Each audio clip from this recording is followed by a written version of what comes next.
All right, so just finishing up talking about cups with lids, also really just finishing up these saucers.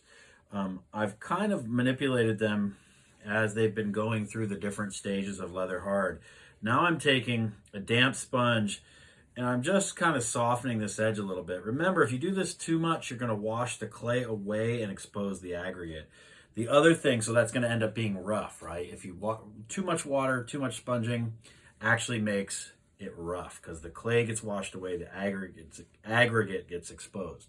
Now, the other thing that's really necessary is you see my thumb does this, and I'm kind of pushing my thumb along this to get this bottom nice and flat so that it sits flat. You can see this is leather hard. It barely flexes. I don't want to do that really because if I flex it, it might want to go back to that form later on.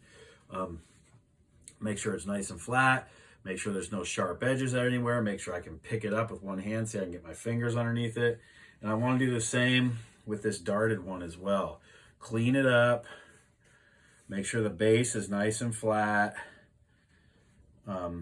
Now remember, you only need to decide, do you want to make a lid or a saucer, or you could do both. It's totally up to you. But so these saucers work pretty nicely with the cup. Maybe a little bit small. I might want to make these saucers a little bit larger. So, saucer, round saucer with the cup. Here's the darted kind of squarish saucer with the cup.